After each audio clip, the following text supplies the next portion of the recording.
যৌবন তখন আমার আঙিনায় এসে দাঁড়িয়েছে।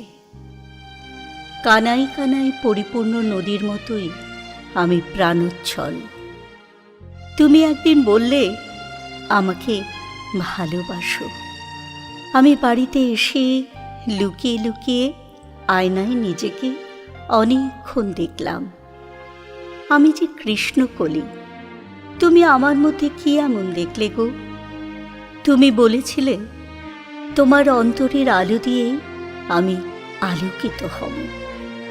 আর যে রূপের মধ্যে মায়া মমতা নেই, সহানুভূতি নেই, কি হবে বলো তো সেই রূপ দিয়ে? আমার বয়স তখন ফুটন্ত আগুন। আমি মরীচিকার মতন তোমার দিকে ছুটে যেতাম, নিজেকে নিঃস্ব করে দিয়েছিলাম তোমার কাছে। তুমি পাশের বাড়ির চিলেকোঠার একটা ছোট্ট ঘরে, ছোট্ট একটা তক্তপোষ, 2-4টে বাসন কোসন, ছোট একটা হাঁড়ি কড়া। তাতে কোনোদিন অন্ন জোটে, আবার কোনোদিন জোটে না। আমি কোনো সময় লুকিয়ে লুকিয়ে মায়ের রান্নাঘরের চাবি চুরি করে, আবার কোনো সময় আমার গানের টিউশনির কিছু টাকা। তুমি অবশ্য ভীষণ সংকোচ করতে। তুমি তখন একটা ভালো চাকরির অপেক্ষায়।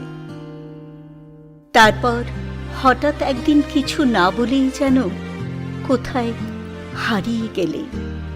আমি পাগলের মতো খুঁজে বেড়াচ্ছি তোমায়। নিজের ঘর, সংসার, সন্তান, এত এত স্বপ্ন, সেগুলো যে শুধু আমার কাছেই রয়ে গেল। এইভাবেই অনেকগুলো দিন চলে গেল। আমার মাথায় কাঁচা পাকা চুল। আমার অন্তহীন অপেক্ষার অবসান হলো। একদিন খবর পেলাম তুমি ভালো চাকরি পেয়েছ, সংসারী হয়েছ। তোমার ঘর আজ পূর্ণিমার আলোয় ভরা। তোমার সোহাগে সে পরিপূর্ণ। এই অমাবস্যার গ্রহণ থেকে চিরতরে মুক্তি নিয়েছ। আমি সত্যি খুব খুশি হয়েছি, জানো তো। কিন্তু তুমি যদি একবার বলে যেতে, তাহলে হয়তো আমার পাশেও কেউ, এভাবে আমার জীবনটা অসম্পূর্ণ থাকতো না।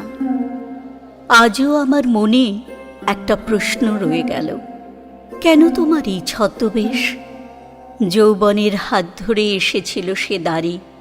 আমি ভালোবেসে উজাড় করে দিয়েছিলাম তারে।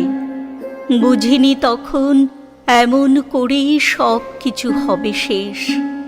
চিনতে পারিনি সেই ছিল না তার ছদ্মবেশ।